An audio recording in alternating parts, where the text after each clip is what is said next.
ശ്രീമദ്ഭാഗവതാഖ്യോയം പ്രത്യക്ഷകൃഷ്ണ ഏവ ഹി സ്വീകൃതോऽസി മയാ നാഥ മുക്ത്യർത്ഥം ഭവസാഗരേ. എല്ലാ സുഹൃത്തുക്കൾക്കും എൻ്റെ വിനീതമായ നമസ്കാരം.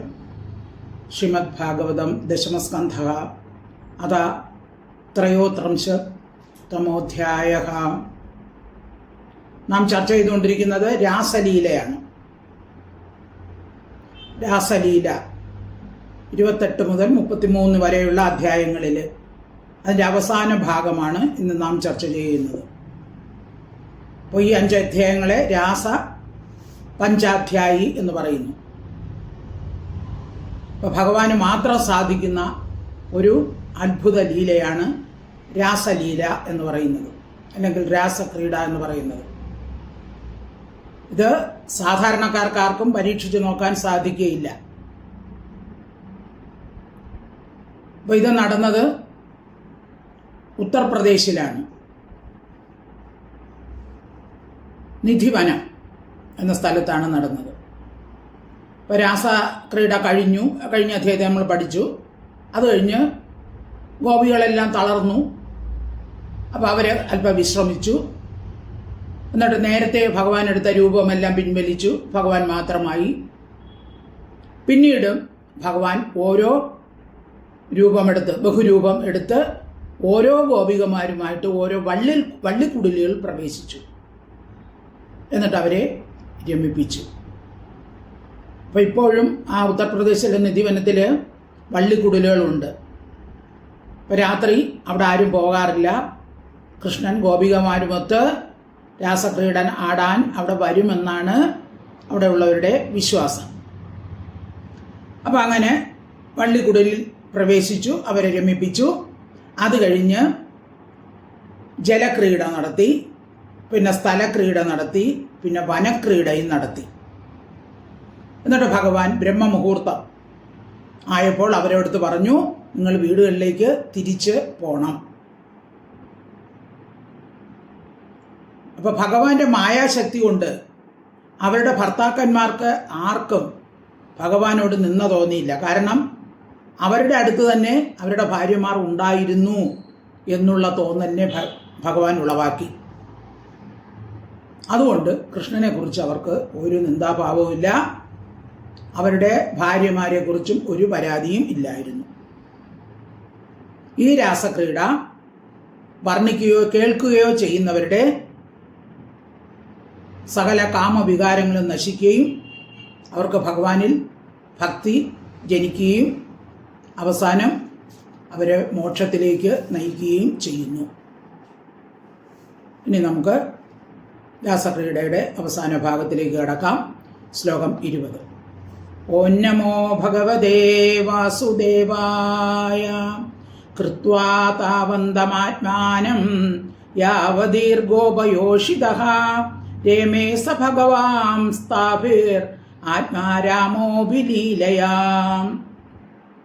കൃത്വാ താവന്തം ആത്മാനം യാവതീഹി ഗോപയോഷിതഃ രേമേ സഹ ഭഗവാൻ താഭിഹി ആത്മാരാമഃ അപി ലീലയാ. ഗോപയോഷിതഃ ഗോപസ്ത്രീകൾ യാവതി എത്രയുണ്ടോ അത്രയുമായിട്ട് ആത്മാവിനെ താവന്തം അത്രയായിട്ട് കൃത്വ ചെയ്തിട്ട്, അപ്പം ഭഗവാൻ എന്ത് ചെയ്തു?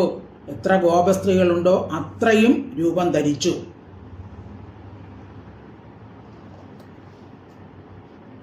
എന്നിട്ട് അവരോട് ഒന്നിച്ച് രമിച്ചു.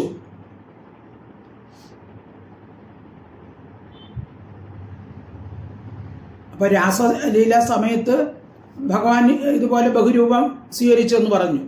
അപ്പോൾ ഈ 2 ഗോപികൾക്ക് ഓരോ കൃഷ്ണൻ എന്ന നിലയിലാണ് അപ്പോൾ ബഹുരൂപം എടുത്തത്. ഇപ്പോഴാണെങ്കിൽ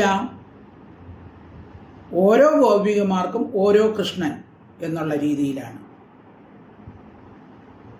എന്നിട്ട് ആത്മാ രാമഹ അപി, ആത്മാവിൽ രമിച്ചുകൊണ്ടിരിക്കുന്നവനെങ്കിലും ഭഗവാൻ ആത്മാരാമനാണ്.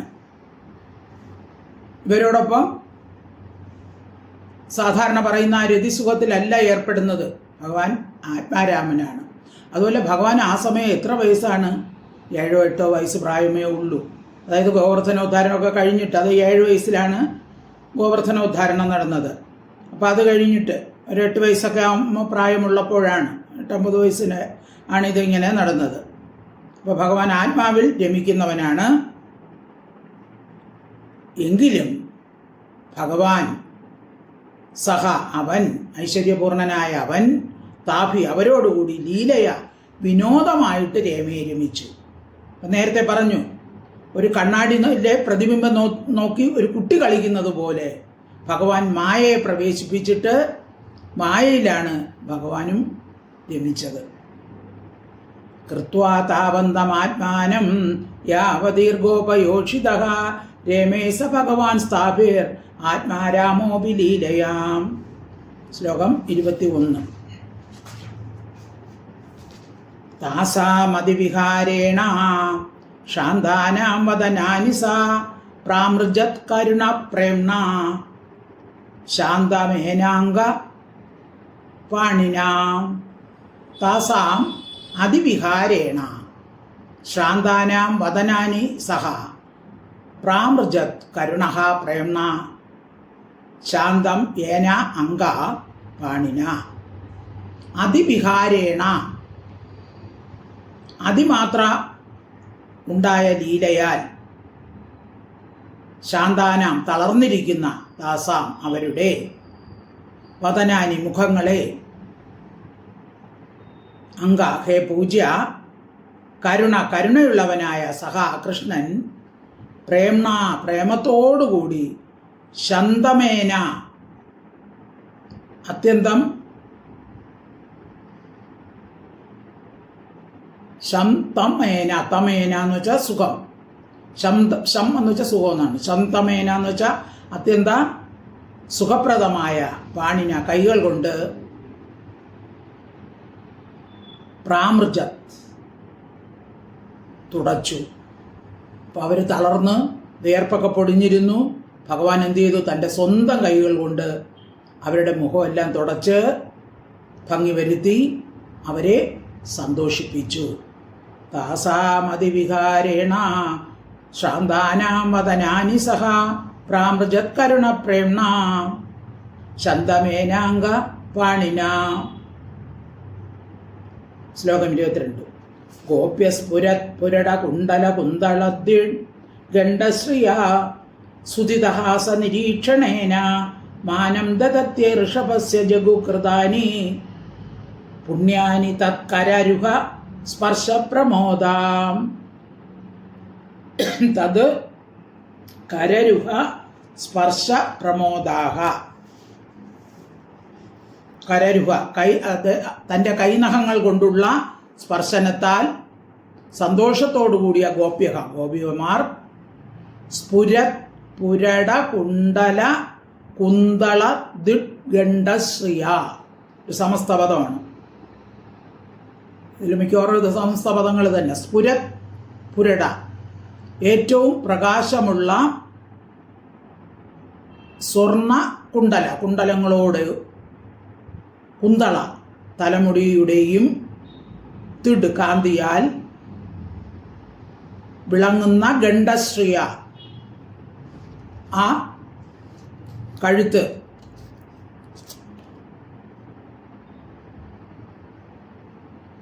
സുധിതഹാസ നിരീക്ഷണേന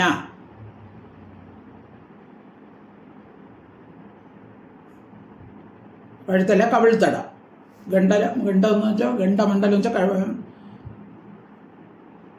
മുഖത്താണ് അദ്ദേഹം ഭഗവാൻ തലോടിയത്. അപ്പോൾ മുഖത്ത് കവിൾത്തടങ്ങളിൽ കുണ്ടലങ്ങൾ ആടുമ്പോൾ അന്ന് കവിൾത്തടങ്ങൾ തട്ടുമല്ലോ. അപ്പോൾ അങ്ങനെ ആ കവിൾത്തടങ്ങളിൽ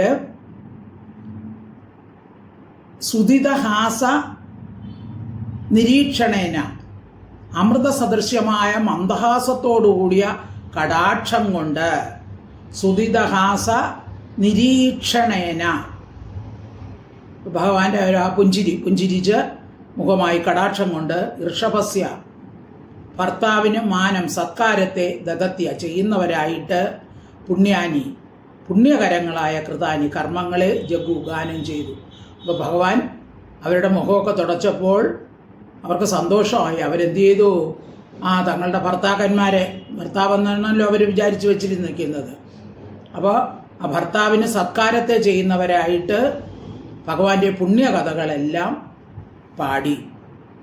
അപ്പോൾ ഭഗവാൻ കടക്കണ്ണുകൾ കൊണ്ട്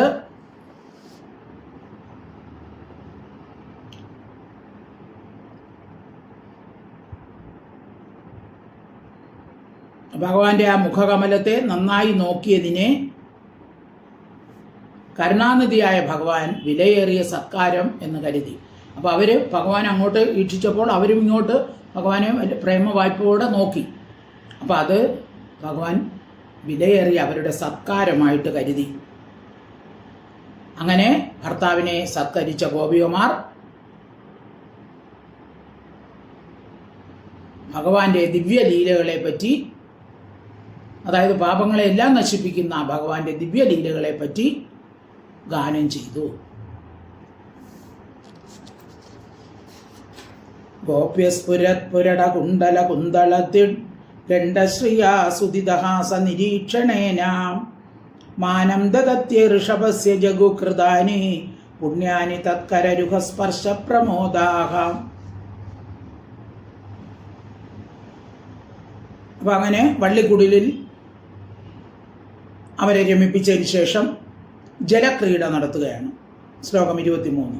താഭിർയുധശ്രമം അഭോഹിതും അംഗസംഗ കൃഷ്ടസ്രജ സ്വകുച കുങ്കുമരഞ്ജിതായ ഗന്ധർവപാളിഭിർ അനുദ്രുത ആവിശത്വാ ശാന്തോ ഗജീഭിർ ഇഭരാട് ഇവ ഭിന്നസേതുഹു താഭിഹി യുധഃ ശ്രമം അപോഹിതും അംഗസംഗ കൃഷ്ടസ്രജഃ സ്വകുച കുങ്കുമരഞ്ജിതായാഃ ഗന്ധർവ പാളിഭിഃ അനുദ്രുത ആവിശത് വാഹ ശാന്തഃ ഗജഭിഃ ഇഭരാട് ഇവ ഭിന്നസേതു.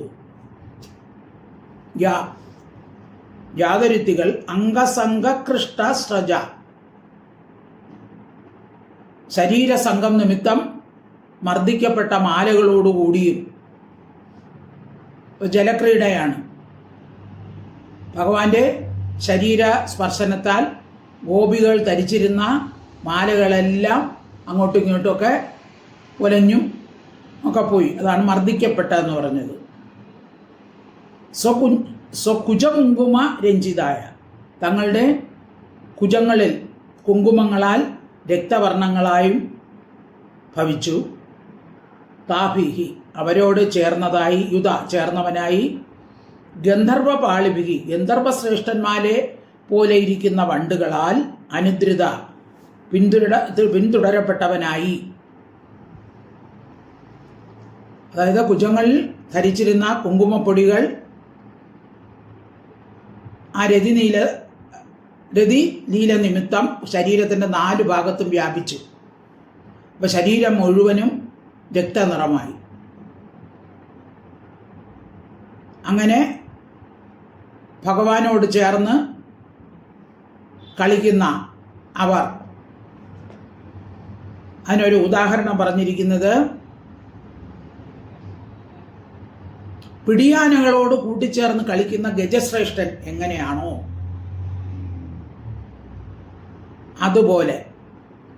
അതുപോലെ വണ്ടുകളാൽ പിന്തുടരപ്പെട്ടും കൊണ്ട് ക്ഷീണം തീർക്കാനായിട്ട് അവർ യമുനാ ജലത്തിൽ പ്രവേശിച്ചു. വണ്ടുകൾ എവിടെ നിന്ന് വരുന്നു? അവരുടെ മാലയൊക്കെ പൂമാല എല്ലാം തലയിൽ ചൂടിയിട്ടുണ്ട്. അപ്പോൾ അതിൽ നിന്ന് വീശുന്ന മണം അറിഞ്ഞ് പറന്നുകൊണ്ടിരിക്കുന്ന വണ്ടുകൾ. ആ വണ്ടുകൾ മദജലം കുടിക്കാൻ ആനകളുടെ കവിൾത്തടത്തിൽ ചെന്ന് ഇരിക്കാൻ ഉത്സാഹിക്കുന്ന പോലെ കൃഷ്ണന്റെ പിന്നാലെ പറന്നുകൊണ്ടിരുന്നു. ശ്രാന്ത ശ്രമത്തെ പ്രാപിച്ചിരിക്കുന്ന ഭഗവാൻ ശ്രമം ക്ഷീണത്തെ അപോഹിതം കളയാനായിക്കൊണ്ട് അവരുടെ ക്ഷീണമില്ലാതാക്കാൻ വേണ്ടിയാണ് വെള്ളത്തിൽ പ്രവേശിച്ചത്. അതിന് ഉദാഹരണമാണ് പറഞ്ഞിരിക്കുന്നത് ഭിന്നസേതു മതിൽക്കെട്ടുകളെ കുത്തിപ്പൊളിച്ച് ഇഭരാട് ഗജശ്രേഷ്ഠൻ ഗജഭീഹീവ പിടിയാനകളോടുകൂടി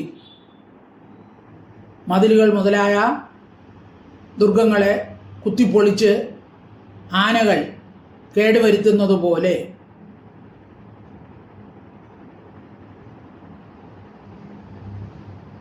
ഭഗവാൻ എന്ത് ചെയ്തു? ഇവരുമായിട്ട് രമിച്ചു. ഗജശ്രേഷ്ഠൻ പിടിയാനകളോട് രമിക്കുന്നത് പോലെ ഭഗവാനും അവരോട് രമിച്ചു. അത് ഇവിടെ ജലത്തിലാണ്, അതിന് ജലക്രീഡ നടത്തുന്നു. അതിന് ഉദാഹരണം ആണാനയും പെണ്ണാനകളും തമ്മിൽ, ഗജശ്രേഷ്ഠനും പിടിയാനകളും തമ്മിൽ എങ്ങനെ കളിക്കുന്നുവോ അതുപോലെ അവരും. അപ്പോൾ ഗജശ്രേഷ്ഠൻ മര്യാദകൾ ലംഘിച്ച് മതിൽ വരെ ഇടിച്ച് കുത്തിക്കിളച്ച് പോകുന്നത് പോലെ ഇവരും അതുപോലെ തന്നെ അവരുടെ ആ മുടിക്കെട്ടുകളൊക്കെ അഴിഞ്ഞു, മാലകളെല്ലാം അഴിഞ്ഞു. അപ്പോൾ അവർ അതൊന്നും ശ്രദ്ധിക്കാതെ, ആഭരണങ്ങളോ മാലകളോ ഒന്നും ശ്രദ്ധിക്കാതെ ഭഗവാനുമായിട്ട് ജലത്തിൽ രമിച്ചു. താഭിർയുധശ്രമം അപോഹിതം അംഗസംഗ കൃഷ്ടസ്ത്രജ സ്വകുങ്കുമരഞ്ജിതായ സ്വകുജ കുങ്കുമരഞ്ജിതായ രഞ്ജിതായാഹ ഗന്ധർവപാളിഭിരനുദ്രുത ആവിശദ്വാഹ ശാന്തോ ഗജോഭിർ ഇഭരാടിവ ഭിന്നസേതുഃ. ശ്ലോകം 24. സോംബസ്യലം യുവതിഭി പരിഷിജ്യമാന പ്രേംണേക്ഷിത പ്രഹസീതിഭിർ ഇതസ്തതോംഗ വൈമാനികൈ കുസുമവർഷിഭിരീഡ്യമാനോ രമേ സ്വയം സ്വരതിർ അത്ര ഗജേന്ദ്രലീലഃ. സോ അംബസ്യ അലം യുവതിഭിഃ പരിഷിജ്യമാണ പ്രേംണേക്ഷിത പ്രഹസദീഭിഃ ഇതസ്തതഃ അംഗ വൈമാനികൈ കുസുമവർഷഭിഃ ഈട്യമാനഃ രേമേ സ്വയം സ്വരതിർ അത്ര ഗജേന്ദ്ര ലീല. സ്വരതിഃ അത്ര ഗജേന്ദ്രലീല. അംഗ. ഹേ രാജാവേ, സ്വയം താനേ തന്നെ സ്വരതി ആത്മാവിൽ രതിയോട് കൂടിയവനാണെങ്കിലും ഗജേന്ദ്രലീല ഗജശ്രേഷ്ഠന്റെ ലീല പോലെ ഇരിക്കുന്ന ലീലയോടുകൂടിയ സഹ അവൻ പ്രഹസദീഭി പ്രകർഷേണ ഹസിക്കുന്ന നല്ലോണം ചിരിക്കുന്ന യുവതിഭി സ്ത്രീകളാൽ ഇതസ്തത അങ്ങുമിങ്ങും പരിഷിജ്യമാനക നനയ്ക്കപ്പെടുന്നവനായി. അപ്പോൾ വെള്ളത്തിലാണല്ലോ, അപ്പോൾ സ്ത്രീകൾ എന്ത് ചെയ്യും? വെള്ളം കോരി തെറിപ്പിച്ച് കൃഷ്ണൻ്റെ ദേഹത്ത് വീഴ്ത്തും. അപ്പം അങ്ങനെ യുവതികളാൽ നനയ്ക്കപ്പെട്ടവനായി പ്രേംണ സ്നേഹത്തോടുകൂടി ഈക്ഷിത സ്നേഹത്തോടുകൂടി കടാക്ഷിക്കുന്നവനായി കുസുമവർഷഭി പുഷ്പവർഷം ചെയ്യുന്ന വൈമാനികൾ വിമാനവാസികൾ. അപ്പോൾ ഭഗവാൻ ക്രീഡ നടത്തുമ്പോൾ നേരത്തെ പറഞ്ഞു ദേവന്മാരും അവരുടെ ഭാര്യമാരുമെല്ലാം വിമാനത്തിൽ ആകാശത്ത് നിരന്നു നിൽക്കുകയാണ്. അപ്പോൾ അവരെന്ത് ചെയ്തു? പുഷ്പവൃഷ്ടി നടത്തി. എന്നിട്ടോ ഈട്യമാന ഭഗവാനെ സ്തുതിക്കുന്നു. അത്ര അംബസി ഈ ജലത്തിൽ അലം രമേ ഏറ്റവും നന്നായി രമിച്ചു. അപ്പോൾ അങ്ങനെ ഭഗവാൻ ആത്മാരാമനാണെങ്കിലും പിടിയാനകളോട് ചേർന്ന് ഗജേന്ദ്രൻ എങ്ങനെ വെള്ളത്തിൽ കളിക്കുന്നുവോ അതുപോലെ ഭഗവാനും യുവതികളോട് ചേർന്ന് ജലക്രീഡ ചെയ്തു. സോംബസ്യലം യുവതിഭി പരിഷിച്യമാന പ്രേംണേക്ഷിത പ്രകസദീഭിർ ഇതസ്തതോംഗ വൈമാനിക കുസുമവർഷഭിരീഡ്യമാനോ രമേ സ്വയം സ്വരതിരത്ര ഗജേന്ദ്രലീലാം. ശ്ലോകം 25.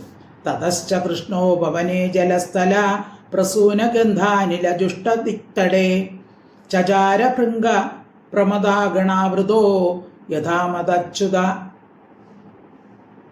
ദ്വിരതക്കരേണുഭി.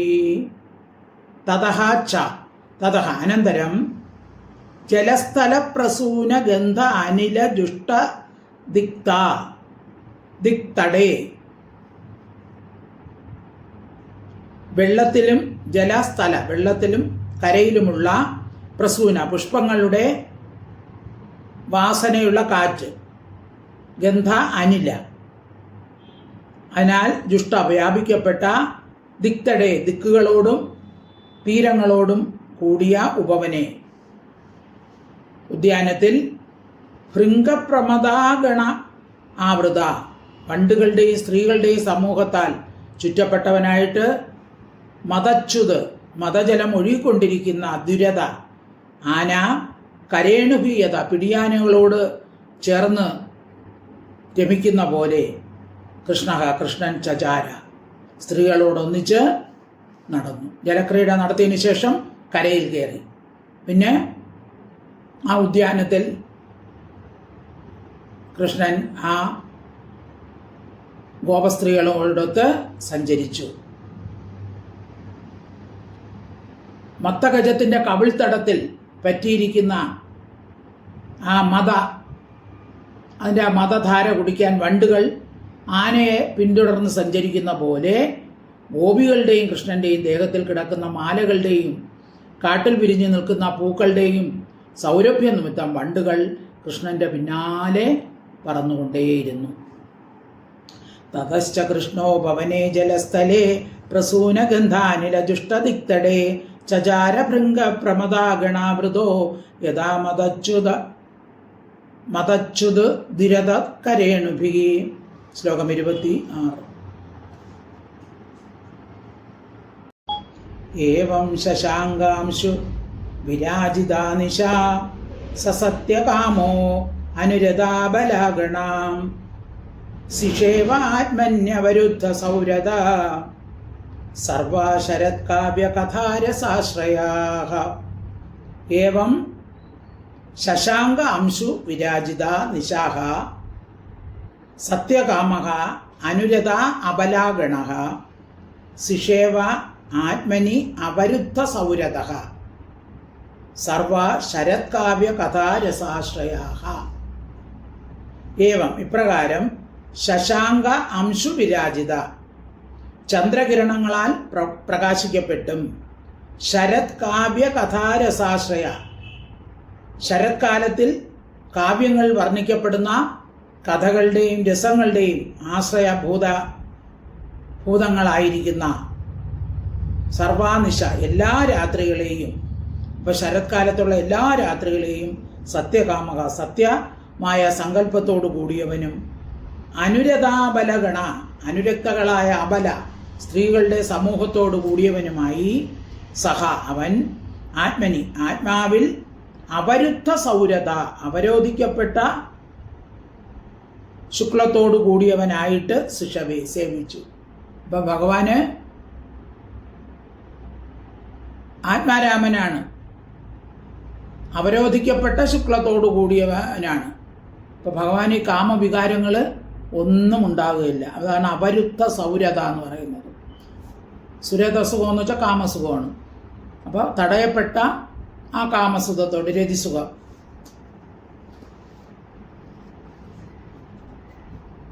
സൗരത തടയപ്പെട്ട ശുക്ലത്തോടു കൂടിയതായി ശിഷേവി സേവിച്ചു.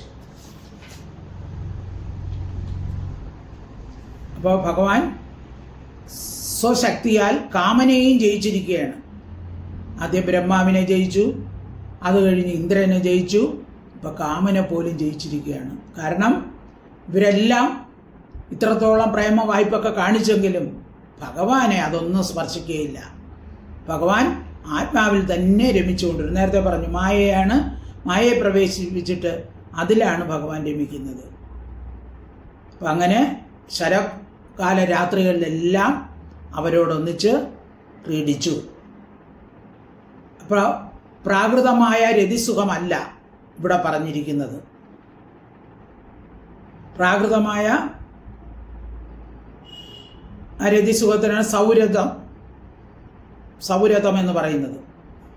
അവിടെ ആ സൗരതം ഭഗവാനാൽ നിരോധിക്കപ്പെട്ടു. അതാണിവിടെ അവരുദ്ധ സൗരത, നിരോധിക്കപ്പെട്ട ആ രതിസുഖത്തോടു കൂടിയവനായിട്ട് ഭഗവാൻ അവരോടൊന്നിച്ച് രമിച്ചു. ഏവം ശശാങ്കാംശു വിരാജിതാ നിശ സസത്യകാമോനുരതാബല അബലാഗണ ശിഷേവാത്മന്യവരുദ്ധ സൗരത സർവശരത്കാവ്യകഥാരസാശ്രയാക. ശ്ലോകം 27. രാജോവാച സംസ്ഥാപനായ ധർമ്മസ്യ പ്രശമായേതരസ്യ ച അവതീർണോ ഹി ഭഗവാൻ അംശേന ജഗദീശ്വരഃ.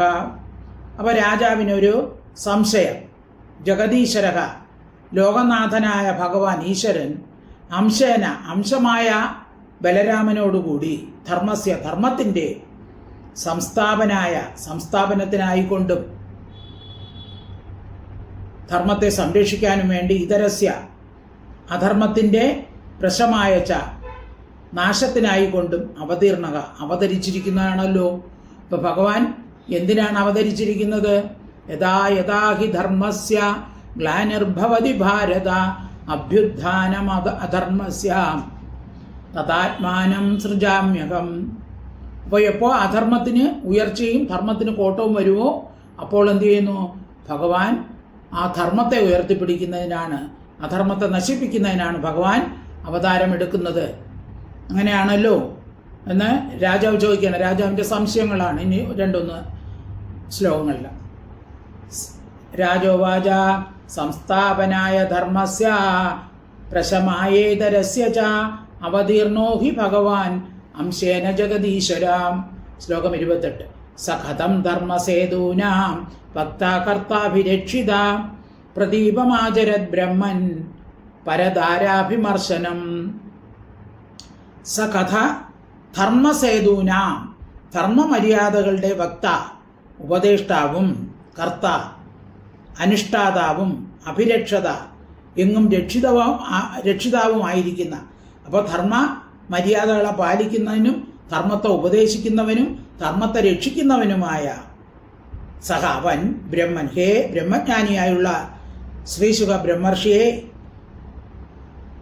പരതാരാഭിമർശനം, പരസ്ത്രീ സംഗമ രൂപമായ പ്രദീപം, വിപരീതത്തെ കഥം, എങ്ങനെ ആചരിച്ചു.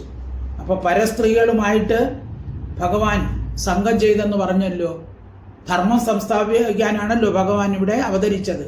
അപ്പോൾ ഈ പരസ്ത്രീകളുമായിട്ട് സംഗമിക്കുന്നത് ധർമ്മമാണോ? സകഥം ധർമ്മസേതൂനാം ഭക്താകർത്താഭിരക്ഷിത പ്രദീപമാചരത് ബ്രഹ്മൻ പരധാരാഭിമർശനം.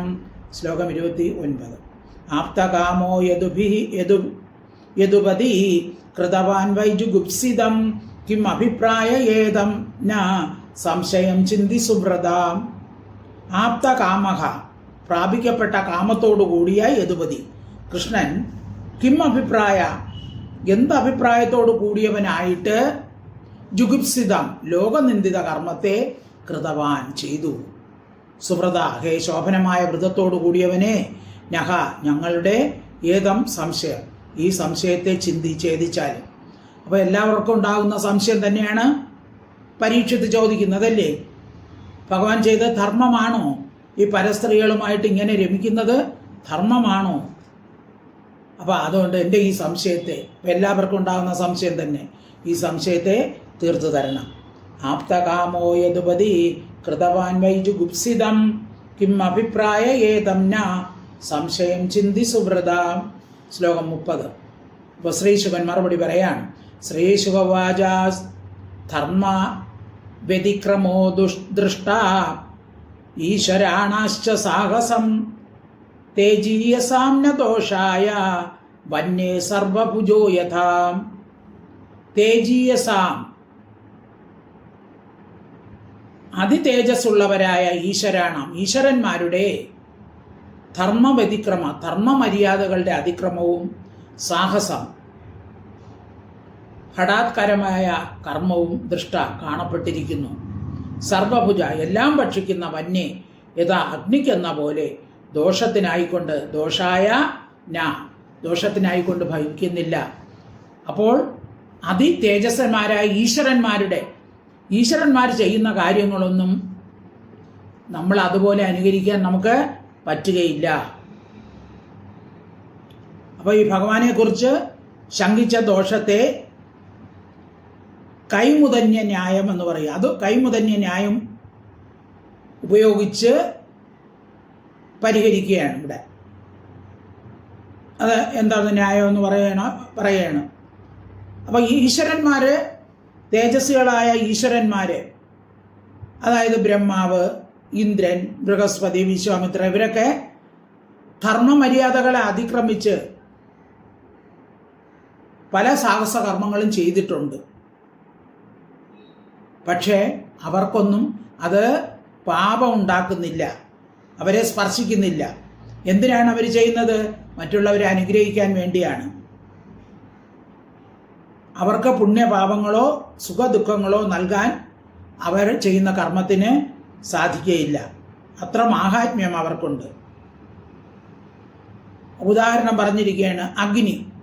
തീയിൽ ഏത് ചീത്ത സാധനം ഇട്ടാലും തീക്ക് എന്തെങ്കിലും മാറ്റം ഉണ്ടാവുമോ? തീ അതുപോലെ കത്തിജ്വലിച്ചുകൊണ്ടിരിക്കുകയുള്ളൂ. എന്ത് ചീത്ത പദാർത്ഥം ഇട്ടാലും ശരി, അതെല്ലാം കത്തി ഭസ്മമായി പോകും. തീ നേരത്തെ ഉള്ള തേജസ്സോടുകൂടി ജ്വലിക്കുകയും ചെയ്യും. അതുപോലെയാണ് ഈ മഹത്തുക്കൾ ചെയ്യുന്ന കർമ്മങ്ങൾ അവർക്ക് പാപമോ പുണ്യമോ ഉണ്ടാക്കുന്നില്ല. ധർമ്മവ്യതിക്രമോ ദൃഷ്ട ഈശ്വരാണാം ച സാഹസം തേജീയസാം ന ദോഷായ വന്യേ സർവഭുജേയത. ശ്ലോകം 31. നൈത സമാചരേജാതോ മനസാഭിഹ അനീശ്വരഃ വിനശ്യസ്ത്യാചരത് മൗഢ്യാത് യഥാരുദ്രോ അബ്ധിജം വിഷം. വേറൊരു ഉദാഹരണം പറയാണ്. ന ഏതത് ആചരേത് ജാതു മനസാഭി ഹി അനീശ്വരഃ. ഈശ്വരനല്ലാത്തവർ, അതായത് മറ്റുള്ള ആളുകൾ, കർമ്മപരവശർ, ഏതത് ഇതിനെ ജാതു ഒരിക്കലും മനസ്സുകൊണ്ട് പോലും ന സമാചരെ ചെയ്യരുത്. ഈശ്വരന്മാർ ചെയ്യുന്നത് അനുകരിക്കാൻ നമ്മൾ ഒരിക്കലും നോക്കാൻ പാടില്ല. ഹി എന്തുകൊണ്ടെന്നാൽ മൗഢ്യ അജ്ഞത നിമിത്തം ആചരൻ ചെയ്യുന്നവനായാൽ അബ്ദുജം സമുദ്രത്തിൽ നിന്നും ജനിച്ച വിഷത്തെ അരുദ്രായത രുദ്രനല്ലാത്തവൻ എന്ന പോലെ വിനശ്വതി നശിക്കുന്നു. അതായത് പാലാഴി മഥന സമയത്ത് പാലാഴിയിൽ നിന്ന് കാളകൂട വിഷം, അതായത് വാസുകിയിൽ നിന്ന് കാളകൂട വിഷം വന്നു. അപ്പോൾ അത് ലോകത്തെ മുഴുവനും നശിപ്പിക്കുന്ന വിഷമായിരുന്നു. അതിനെ മഹാദേവൻ എന്ത് ചെയ്തു? പാനം ചെയ്തു. മഹാദേവൻ പാനം ചെയ്തപ്പോൾ മഹാദേവന് യാതൊന്നും സംഭവിച്ചില്ല, ജീവഹാനി സംഭവിച്ചില്ല. നേരെ മറിച്ച് ഭഗവാൻ അതിനെ പാനം ചെയ്തല്ലോ, നമുക്കും അത് പാനം ചെയ്യാം എന്ന് പറഞ്ഞ് വേറെ ഒരാൾ എടുത്ത് കുടിച്ചാലോ ഉടനെ തന്നെ നാശം, ഉടനെ തന്നെ മരിക്കുകയും ചെയ്യും. അപ്പോൾ അതുകൊണ്ട് ഈശ്വരന്മാർ ചെയ്യുന്ന കർമ്മത്തെ നമ്മൾ അനുകരിക്കാൻ പാടില്ല. അവർ നല്ലതിനാണ് ചെയ്യുന്നത്. യദ്ദാചരതി ശ്രേഷ്ഠ തത്തത് ഇതരോ ജനഃ എന്നാണ്. ശ്രേഷ്ഠന്മാർ ചെയ്യുന്നത് മറ്റുള്ളവരെ അനുകരിക്കുക. പക്ഷേ ഈശ്വരന്മാർ ചെയ്യുന്നത് മറ്റുള്ളവർക്ക് അനുകരിക്കാൻ പറ്റുകയില്ല. അവരെന്താണ്? കർമ്മസ്വതന്ത്രന്മാരാണ്. അവർ ആ കർമ്മത്തിന് ഫലത്തോടെയല്ല അവർ ഒരു കാര്യവും ചെയ്യുന്നത്. മറ്റുള്ളവരെ അനുഗ്രഹിക്കണം, മറ്റുള്ളവർക്ക് നന്മ ചെയ്യണം എന്നുള്ള ആഗ്രഹത്തോടു കൂടിയാണ് അവർ കർമ്മം ചെയ്യുന്നത്. അപ്പം അതുകൊണ്ട് ആ കർമ്മം ഫലം അവരെ ബാധിക്കുകയില്ല. അപ്പം അതുകൊണ്ട് ഭഗവാൻ ചെയ്യുന്നത് ആരും അനുകരിക്കാൻ നോക്കണ്ട. നേരത്തെ പറഞ്ഞു, ഭഗവാൻ ആത്മാരാമനാണ്. ഭഗവാൻ മായയെ പ്രവേശിപ്പിച്ചിട്ടാണ് ഇതെല്ലാം ചെയ്തത്. അതെങ്ങനെയെന്ന് പറഞ്ഞാൽ, ഒരു കുട്ടി കണ്ണാടി നോക്കി അതിൻ്റെ പ്രതിബിംബത്തിൽ നോക്കി കളിക്കുന്നത് പോലെയാണ്.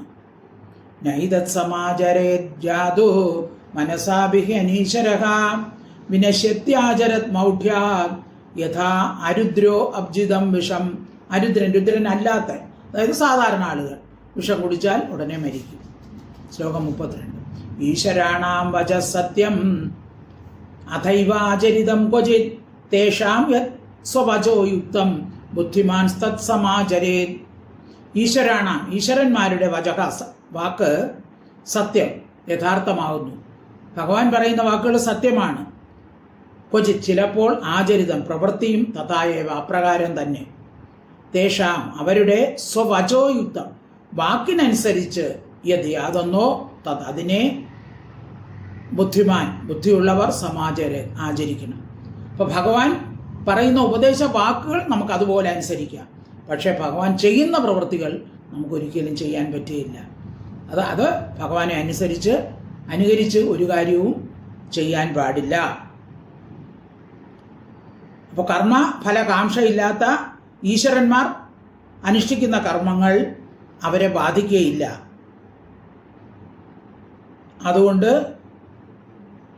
അവർ ചെയ്യുന്ന ഉപദേശങ്ങൾ നമുക്ക് ആചരിക്കാം, പക്ഷെ അവർ ചെയ്യുന്നത് പോലെ ചെയ്യാൻ, അതിനനുകരിക്കാൻ സാധിക്കുകയില്ല.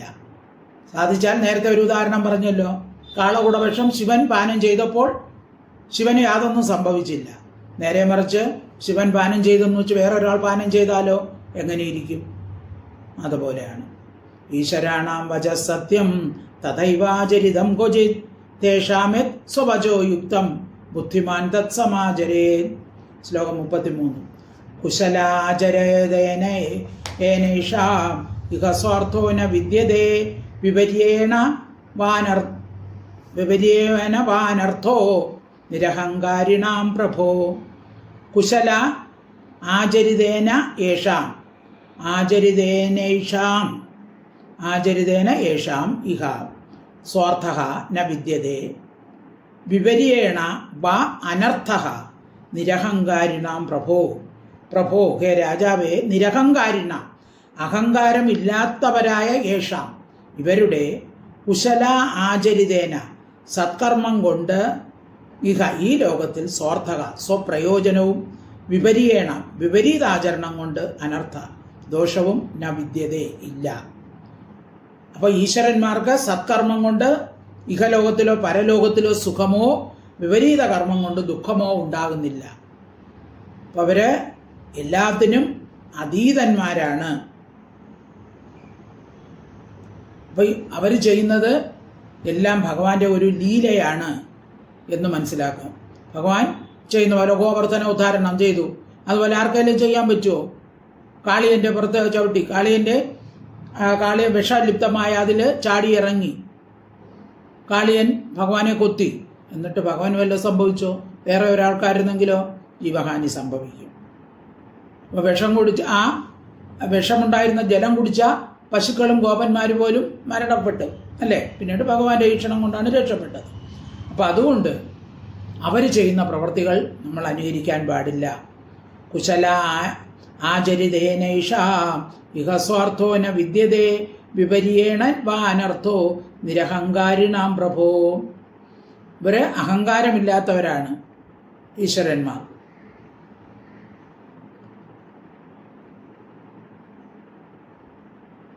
അടുത്ത ശ്ലോകം 34.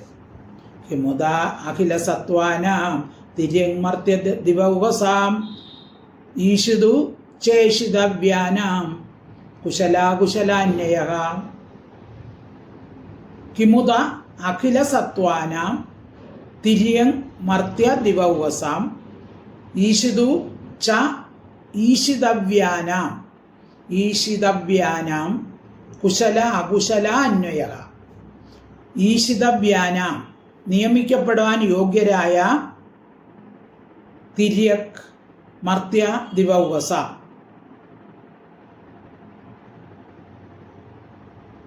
തിര്യക്കുകൾ, പക്ഷിമൃഗാദികൾ, മനുഷ്യർ, ദേവന്മാർ, ഇവർ അഖില സത്വാന, സകല ജീവന്മാരുടെയും ഈശുതു, ഈശ്വരന്.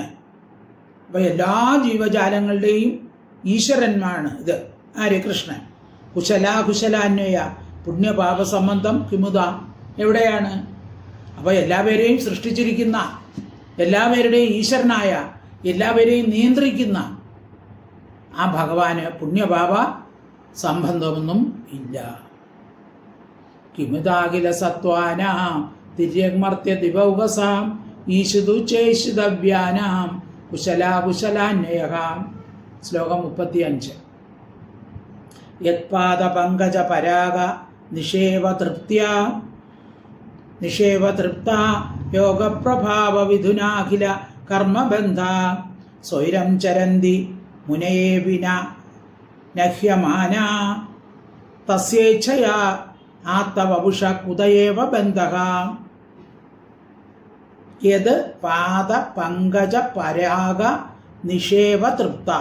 യത് യാതൊരുത്തൻ്റെ പാദപങ്കജം, താമരപ്പൂ പോലുള്ള കാലിലെ പരാഗ പൊടി, നിഷേവ സേവിക്കുന്നതിനാൽ തൃപ്താഹ തൃപ്തന്മാരായിരിക്കുന്നവരും, യോഗപ്രഭാവ വിദുത അഖില കർമ്മബന്ധാഹ യോഗപ്രഭാവത്താൽ വിധൂത നശിപ്പിക്കപ്പെട്ട അഖില കർമ്മബന്ധ സകല കർമ്മബന്ധങ്ങളോട് കൂടിയവരും, മുനയഹാഭി മുനികളും, നഹ്യമാന ബന്ധിക്കപ്പെടാത്തവരായിട്ട്, സ്വൈരം ഇഷ്ടം പോലെ, തസ്യ ഇച്ഛയ അതാണ് തസ്യ ഇച്ഛയ സ്വൈരം ഇഷ്ടം പോലെ, ചരന്തി സഞ്ചരിക്കുന്നു, ഇച്ഛ കൊണ്ട് ആത്തവപുഷ സ്വീകരിച്ച ശരീരത്തോടു കൂടിയ തസ്യ അവന് ബന്ധം കുതായേവ എന്തുകൊണ്ടുണ്ടാകും? അപ്പോൾ ഭഗവാൻ ശരീരം എടുത്തിരിക്കുന്നത് എങ്ങനെയാണ്? ഭഗവാൻ ജനിച്ചതല്ല, ഇച്ഛ കൊണ്ട്, ഭഗവാൻ ഇച്ഛിച്ചത് കൊണ്ട് ശരീരം എടുത്തതാണ്. ഒരു ഉദ്ദേശത്തിന് വേണ്ടിയാണ്, കർമ്മം സ്ഥാപിക്കാൻ വേണ്ടിയാണ് ഓരോ യുഗത്തിലും ഭഗവാൻ അവതാരമെടുക്കുന്നത്. അപ്പോൾ ഭഗവാൻ എൻ്റെ ഇച്ഛ കൊണ്ടാണ് ഒരു അവതാരം ഉണ്ടാകുന്നത്. അപ്പം അങ്ങനെയുള്ള അവതാരത്തിന് എങ്ങനെയാണ് ബന്ധമുണ്ടാകുന്നത്, കർമ്മബന്ധമുണ്ടാകുന്നത്? നമ്മൾ ശരീരം സ്വീകരിക്കുന്നത് എന്താണ്? നമ്മൾ കർമ്മം ചെയ്തതുകൊണ്ടാണ്. ദുഃഖമെടുക്കുന്ന തമ്പുരാനെ കൃഷ്ണ, ദുഃഖമെടുത്തത് എന്ത് മൂലം കൃഷ്ണ? ദുഃഖമെടുത്തത് കർമ്മം മൂലം. ദുഃഖം വന്നത് എന്തുകൊണ്ടാണ്? കർമ്മം മൂലം. കർമ്മമെടുത്തതോ രാഗമൂലം. അപ്പം നമുക്ക് ഉള്ള ആ വാസനകൾ, നമ്മുടെ വാസനകൾ കൊണ്ടാണ്, കർമ്മവാസന കൊണ്ടാണ് നമ്മൾ ശരീരം സ്വീകരിക്കുന്നത്. ഭഗവാൻ അങ്ങനെയല്ല, ഭഗവാൻ ഇച്ഛിച്ചതുകൊണ്ടാണ്, ഇഷ്ടപ്രകാരമാണ് ഭഗവാൻ ശരീരമെടുക്കുന്നത്. യത്പാദ പങ്കജ പരാഗ നിഷേവ തൃപ്ത യോഗപ്രഭാവ വിദുതാഖില കർമ്മബന്ധ സ്വൈരം ചരന്തി മുനയോഭിനനഹ്യമാന തസ്യേച്ഛയാ ആത്തവപുഷ കുത ഏവ ബന്ധഃ.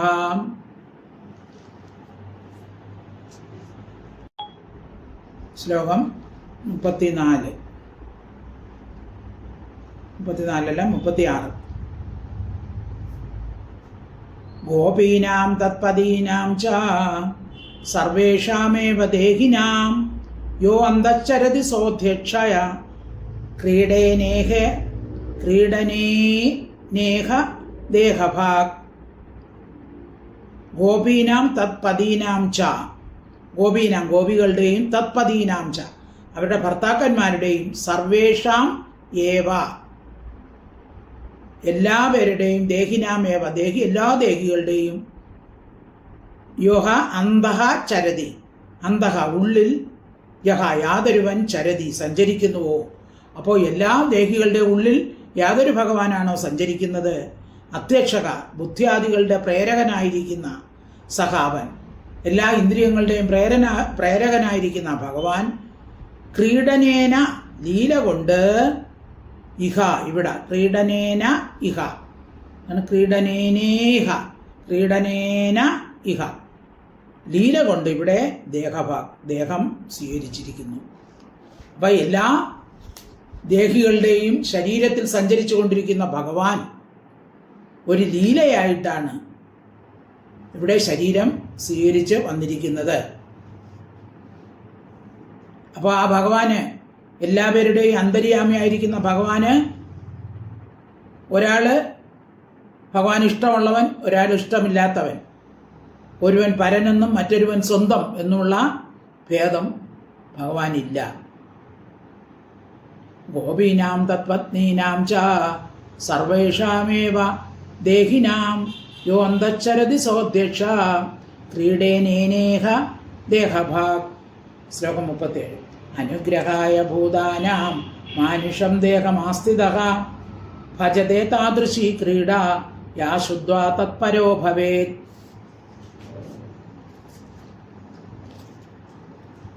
അപ്പോൾ ഭഗവാൻ എന്തിനാണിത് ചെയ്തത്? ഭൂതാനാം ജീവികളുടെ അനുഗ്രഹത്തിനായിക്കൊണ്ട് മാനുഷം ദേഹം മനുഷ്യ ശരീരത്തെ ആസ്ഥിത സ്വീകരിച്ചു. അപ്പോൾ ആളുകളെ ജീവജാലങ്ങളെ മുഴുവൻ അനുഗ്രഹിക്കാനാണ് ഭഗവാൻ ജന്മമെടുത്തത്.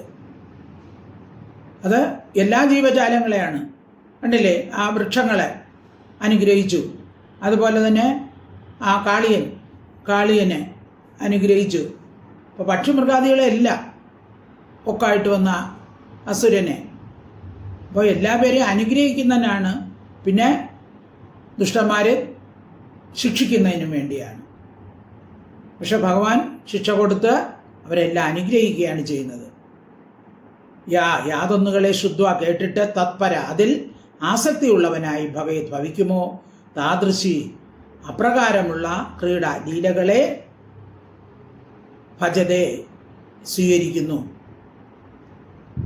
അപ്പോൾ കൃഷ്ണന്റെ ഏതേത് കഥകൾ കേട്ടാൽ ജനങ്ങൾ ആ കഥകളിൽ താല്പര്യമുള്ളവരായി ഭവിക്കുമോ ആ ലീലകളെല്ലാം ഭഗവാൻ സ്വീകരിക്കുന്നു. അപ്പോൾ അങ്ങനെ വരുമ്പോഴത്തേന്നു ഭഗവാനിൽ മനസ്സുറയ്ക്കുന്നു. അപ്പോൾ മാത്രമേ ജീവികൾക്ക് മോക്ഷപ്രാപ്തി ലഭിക്കുകയുള്ളൂ. അപ്പോൾ ജീവികളെ നേരായ മാർഗത്തിലേക്ക് നയിക്കാനും ദുഷ്ടന്മാരെ ഇല്ലാതാക്കാനും ശിഷ്ടന്മാരെ സംരക്ഷിക്കുവാനും വേണ്ടിയാണ് ഭഗവാൻ അവതാരമെടുത്തിരിക്കുന്നത്. അനുഗ്രഹായ ഭൂതാനാം മാനുഷ്യം ദേഹമാസ്ഥിതഃ ഭജതേ താദൃശീ ക്രീഡ യാ ശുദ്ധ്വാ തത്പരോ ഭവേത്. ശ്ലോകം 38. നാസൂയൻ ഖലു കൃഷ്ണായ മോഹിതാ തസ്യ മായയാ മന്യമാനാ സ്വപാർശ്വസ്ഥാൻ സ്വാൻ സാൻ ദാരാൻ വൃജൗകസഃ. നാസൂയൻ ഖലു കൃഷ്ണായ മോഹിതാഹ തസ്യ മായയാ അവൻ്റെ മായാശക്തിയാൽ മോഹിതാഹ മോഹിക്കപ്പെട്ടവരായ വ്രജവാസികൾ സ്വാൻ ദാരാൻ താങ്കളുടെ ഭാര്യമാരെ സ്വപാർശ്വസ്ഥാൻ തങ്ങളുടെ സമീപത്തുള്ളവരായി മന്യമാന വിചാരിക്കുന്നവരായിട്ട് കൃഷ്ണൻ്റെ നേരെ അസൂയപ്പെട്ടിട്ടില്ല.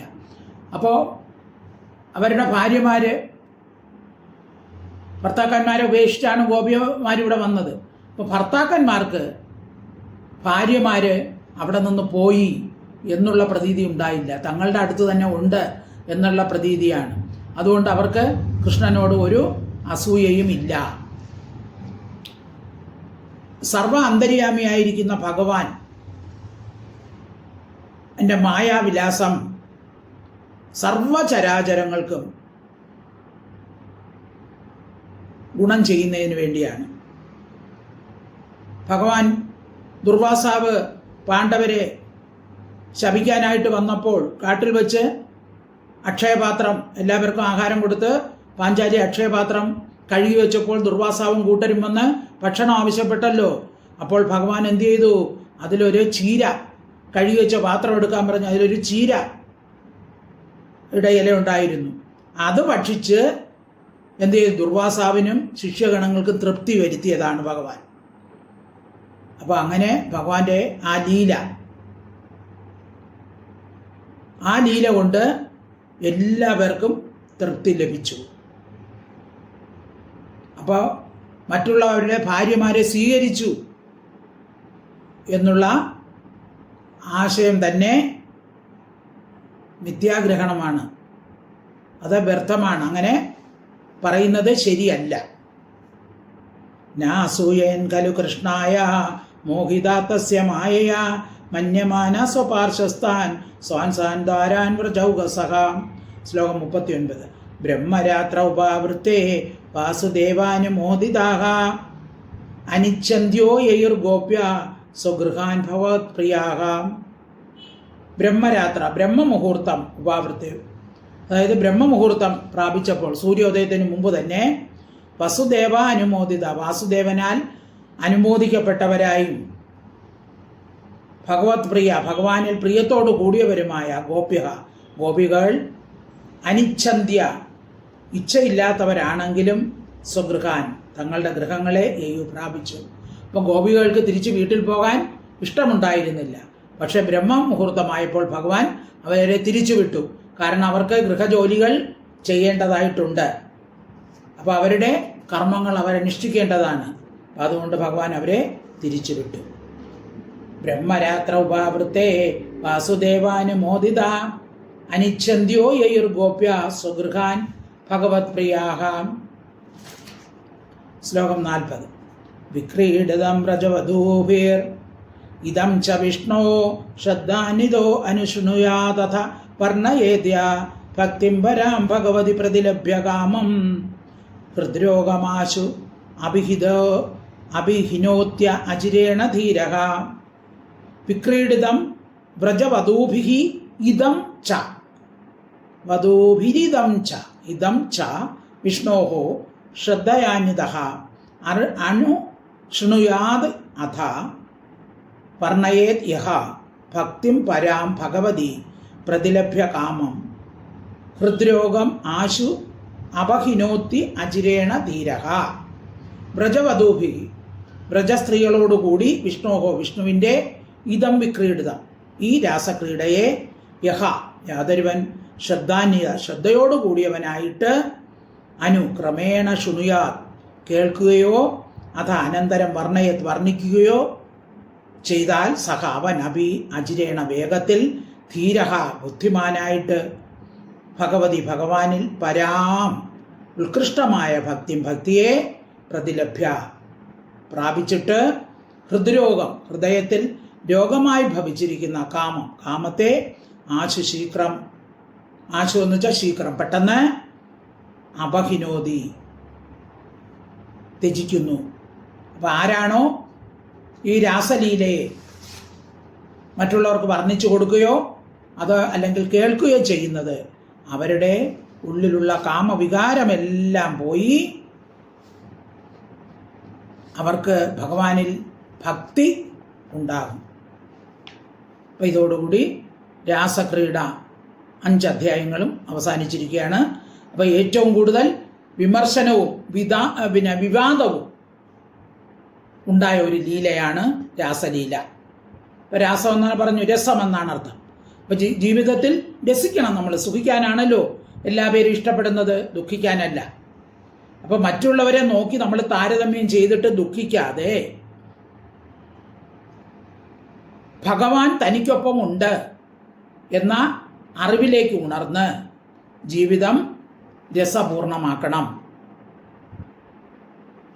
അതാണ് ഇതിൻ്റെ താല്പര്യം.